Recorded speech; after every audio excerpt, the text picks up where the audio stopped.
Perlu dicatat bahwa kekuatan jurang sangatlah menakutkan. Setelah orang biasa terkontaminasi, mereka biasanya diubah oleh kekuatan jurang dan menjadi budak jurang. Tapi bukannya terkontaminasi oleh kekuatan jurang maut, Molly justru menyempurnakan kekuatan jurang maut, yang sungguh mengejutkan. Orang ini dapat sepenuhnya memurnikan kekuatan jurang maut setelah mengintegrasikannya. Jika dia terbiasa menghadapi klan jurang maut, maka pikir Qin Chen menatap Molly dan tidak bisa menahan senyum. Iblis Qin, apa yang akan kamu lakukan padaku? Ucap Molly ditatap oleh Qin Chen, dan semua rambut di tubuhnya berdiri, kulit kepalanya mati rasa, dan kegembiraan dari terobosan sebelumnya terhapus. Haha, tidak apa-apa. Ucap Qin Chen tersenyum dan menepuk bahu Molly. Molly, aku tidak menyangka kamu bisa menyerap kekuatan jurang maut. Sepertinya kamu bukannya tanpa latar belakang apapun. Kamu benar-benar kuat. Aku mengagumimu, kata Qin Chen sambil tersenyum. Saya tidak tahu apa-apa tentang kekuatan jurang maut.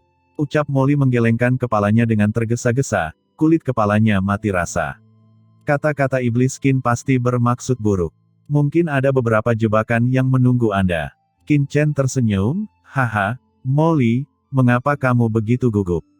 Kita semua berada di perahu yang sama sekarang, dan kita semua adalah bangsa kita sendiri. Oh sial, Gui Chai dan kamu adalah orang yang sama.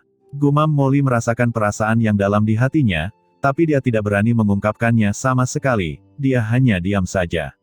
Saat ini, wajah Kaisar Yuming dingin dan dia berkata, Nak Qin Chen, orang ini bisa menelan dan menyerap kekuatan jurang maut.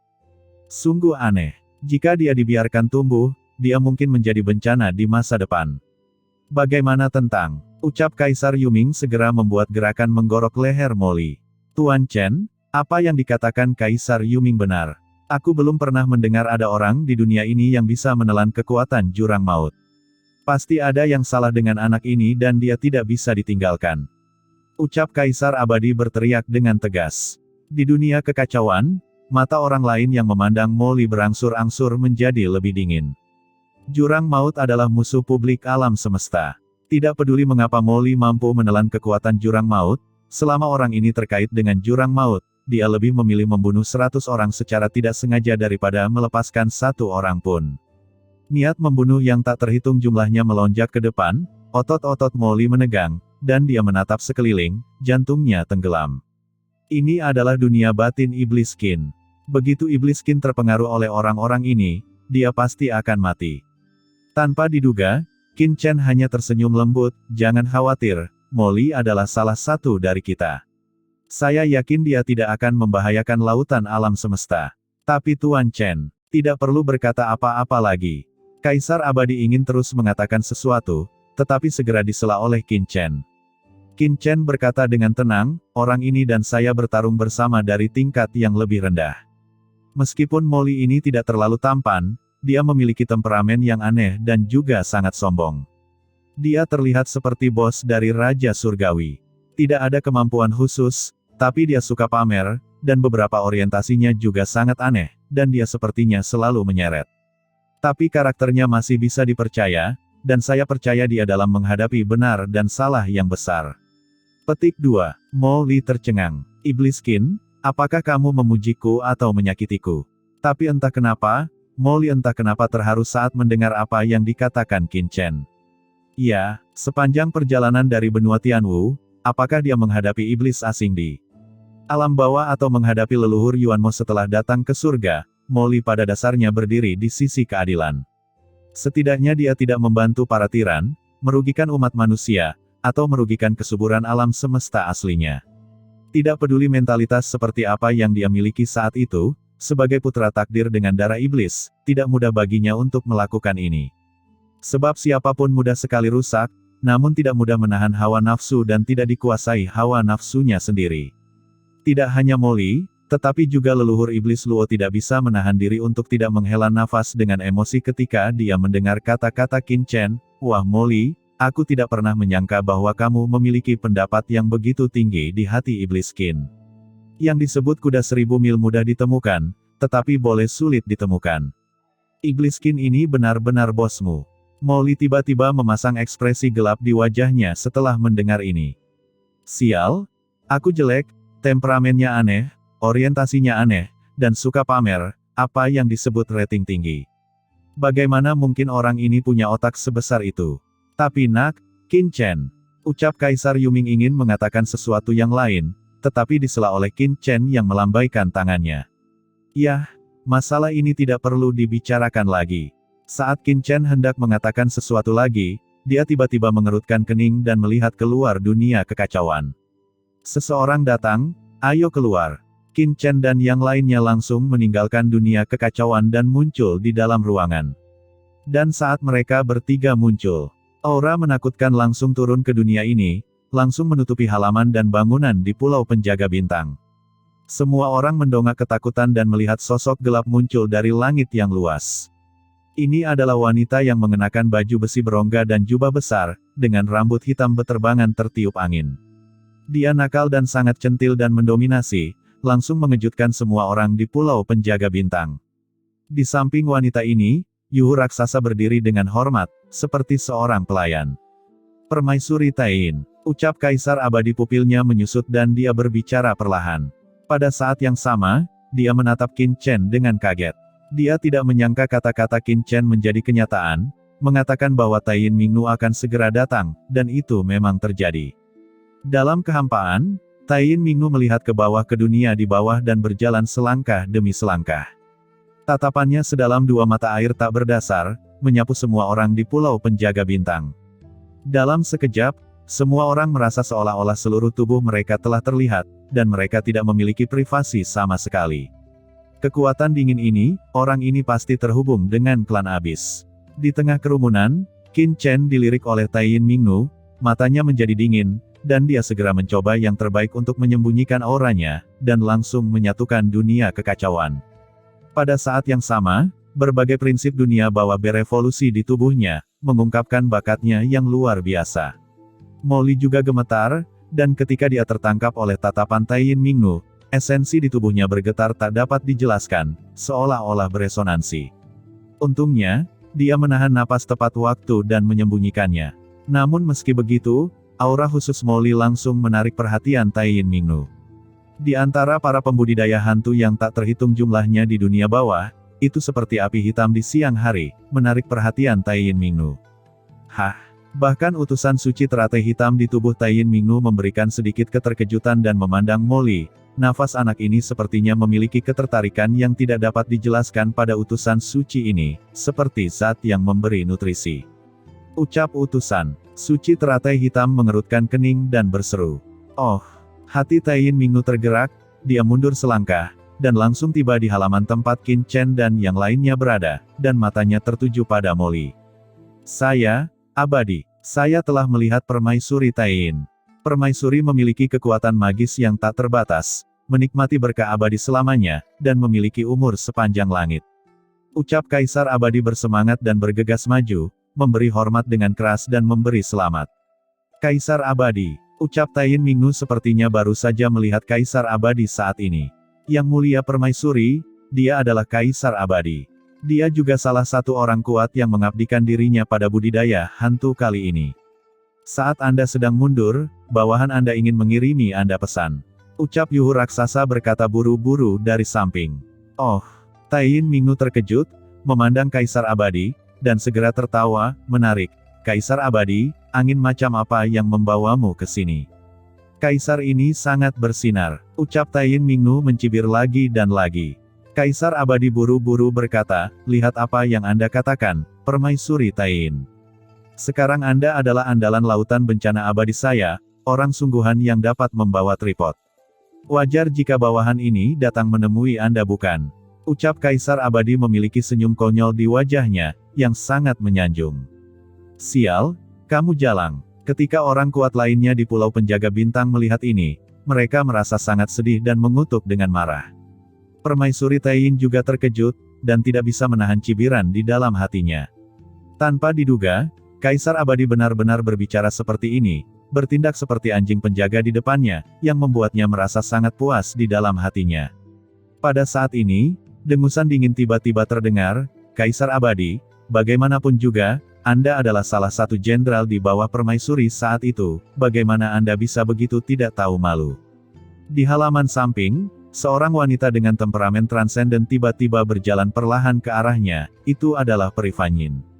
Dia menatap Taiyin Mingnu dengan dingin dan berkata dengan marah, "Taiyin Mingnu, setelah bertahun-tahun, kesombonganmu menjadi semakin besar. Sekarang kamu telah menduduki wilayah ini. Apakah kamu lupa apa yang ditunggu permaisuri untukku saat itu?"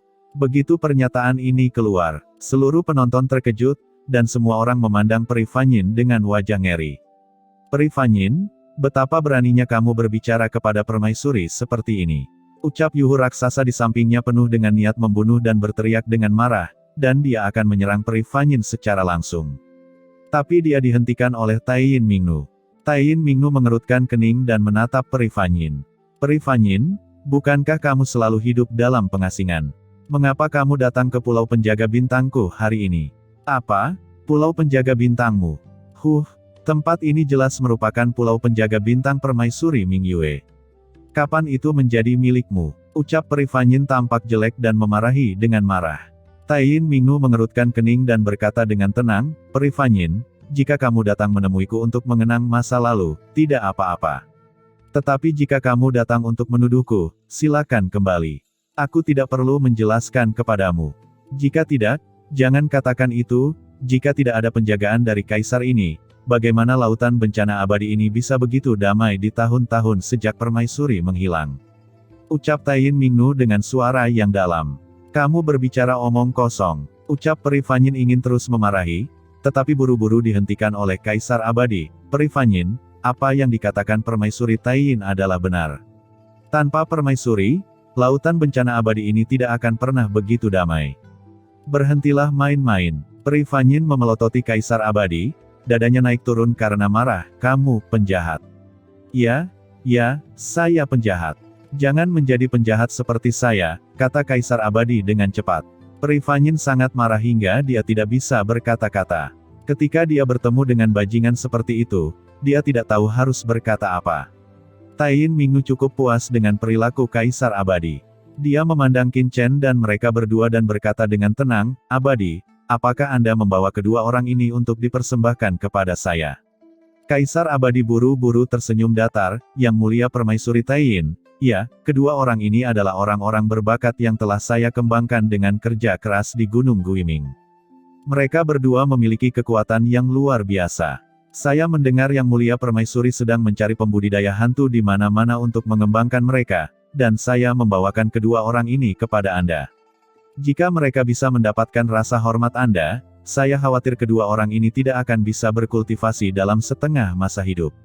Taiyin Mingnu memandang Qin Chen dan Molly, dan berkata sambil terkekeh, "Keduanya memang orang baik. Jika mereka tertarik, biarkan keduanya kembali bersamaku." Kaisar Abadi tiba-tiba menunjukkan ekstasi, mengucapkan terima kasih berulang kali, dan kemudian berkata kepada Qin Chen dan Molly, "Kalian berdua, mengapa belum berterima kasih kepada permaisuri?" Qin Chen dan Molly juga tampak bahagia dan memberi hormat dengan tergesa-gesa, tampak gembira karena terpilih, membuat semua orang di sekitar mereka iri. "Oke, Abadi, kamu bisa pergi ke Pulau Taiyin milikku untuk duduk bersama nanti." Ucap Taiyin Mingnu berkata sambil tersenyum. "Terima kasih, Permaisuri Taiyin." Ucap Kaisar Abadi memberi hormat dengan tergesa-gesa, wajahnya berseri-seri dengan gembira. "Fanyin, jika kamu ingin datang, kamu boleh datang, tapi jika kamu mengucapkan kata-kata itu lagi, jangan salahkan aku karena tidak melewatkan persahabatan lama kita." Ucap Taiyin Mingnu menyelesaikan kata-katanya dan terus memilih. Semua orang segera menjadi energi. Biasanya, ketika Taiyin Mingnu memilih seorang kultivator hantu, dia seringkali harus mengikuti ujian masuk pasca sarjana, dan tidak semua orang akan menerimanya. Tapi kali ini, dia tampak dalam suasana hati yang baik, dan hampir semua pembudidaya hantu yang berkontribusi dipilih olehnya untuk dibawa ke Pulau Taiyin. Melihat hal ini, mereka yang telah memberikan kontribusi merasa senang dan bersemangat, dan ketidakpuasan mereka terhadap Kaisar Abadi juga melemah dalam sekejap. Pulau Taiyin, ini adalah inti dari Taiyin Mingnu. Mereka yang tidak dekat dengannya belum pernah mendengar bisa langsung ke Pulau Taiyin. Terkejut, semua orang segera menuju ke Pulau Taiyin di bawah kepemimpinan Taiyin Mingnu. "Tuan Chen, apa yang dijanjikan Taiyin Mingnu ini agak aneh." Selama perjalanan, Kaisar Abadi diam-diam mengirimkan pesan, Pulau Taiyin adalah tempat intinya. Bagaimana bisa begitu banyak orang pergi ke sana? Itu bertentangan dengan akal sehat. Qin Chen melihat dengan tenang dan berkata, tidak apa-apa, ayo berjalan dan lihat trik apa yang dia miliki.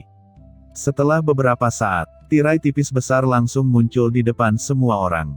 Tirai cahaya Sungai Undet. Gumam Qin Chen terkejut. Tirai cahaya di depannya persis seperti tirai cahaya Sungai Undet yang dia temui sebelumnya, tetapi satu terletak di laut dalam dan yang lainnya berada di atas lautan bencana abadi. Setelah sampai di depan tirai tipis, Taiyin Mingnu dan rombongan langsung berhenti. Yuhu raksasa berbalik dan berkata dengan dingin kepada orang-orang yang berhenti, semuanya, tirai tipis di depan Anda adalah area inti dari laut bencana abadi.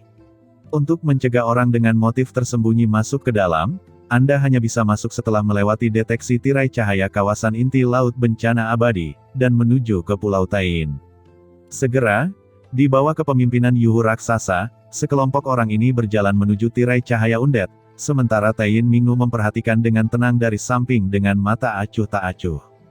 Saat para pembudidaya hantu memasuki tirai cahaya Undet satu persatu, tirai cahaya di depan mereka langsung menyala dengan cahaya dengan warna berbeda, dan cahaya yang dipancarkan oleh setiap pembudidaya hantu juga berbeda.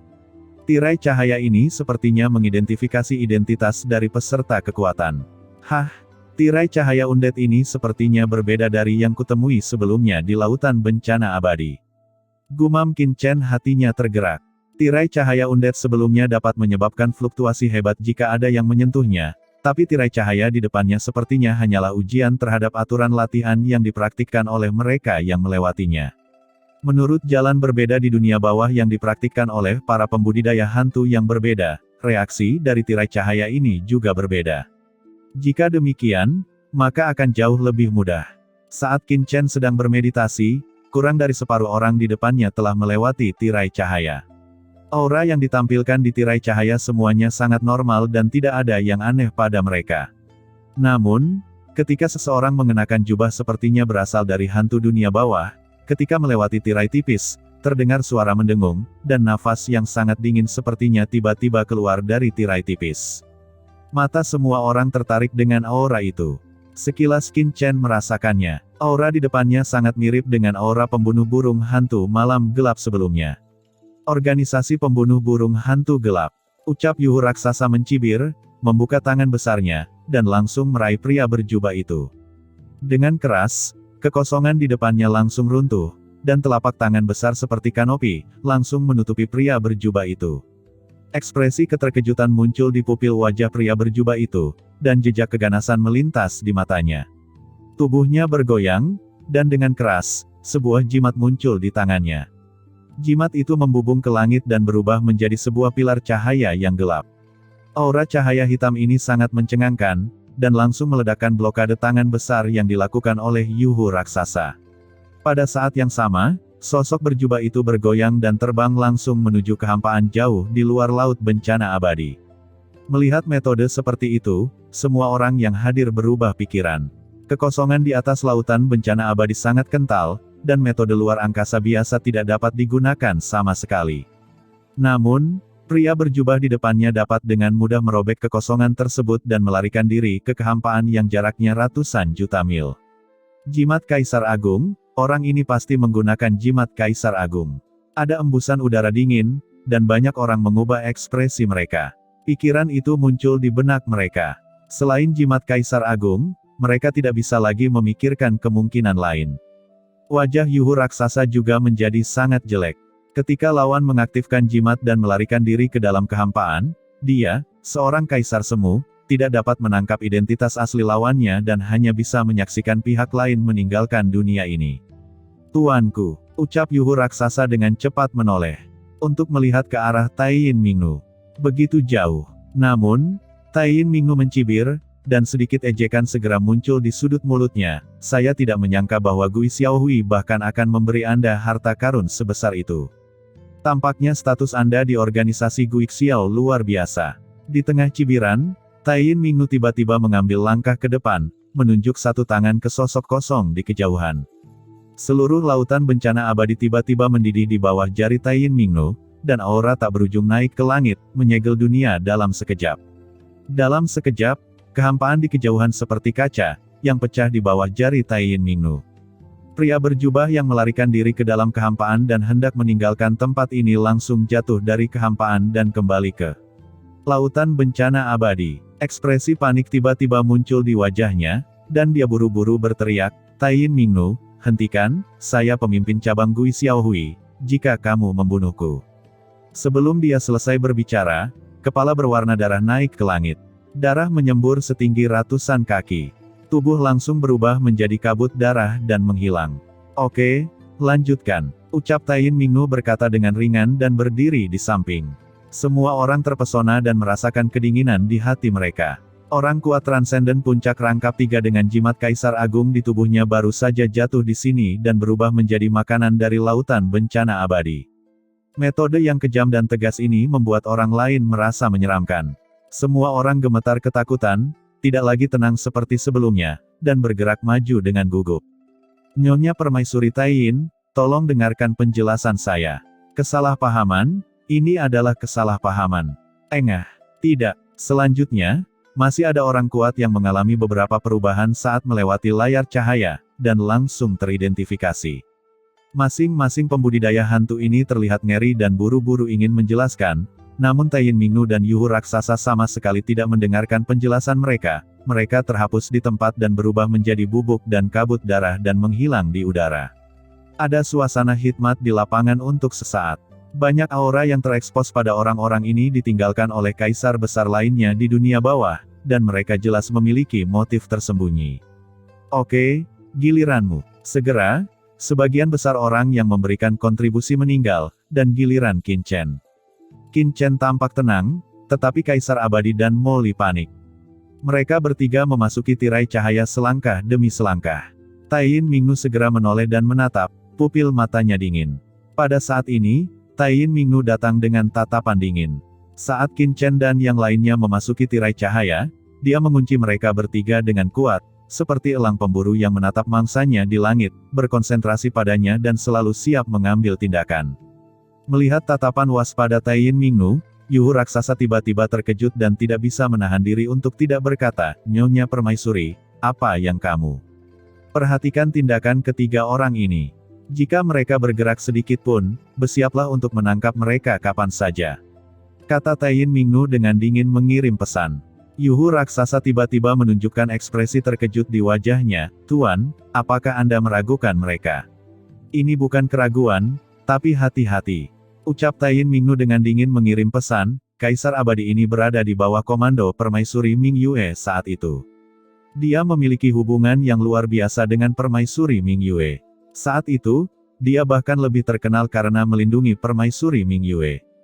Bagaimana orang seperti itu bisa dengan mudah melepaskan Permaisuri Ming Yue dan datang mencari perlindungan? Bersamaku, ucap Tai Yin Mingnu mencibir. Tapi bukan berarti pasti ada yang salah dengan mereka bertiga bukan?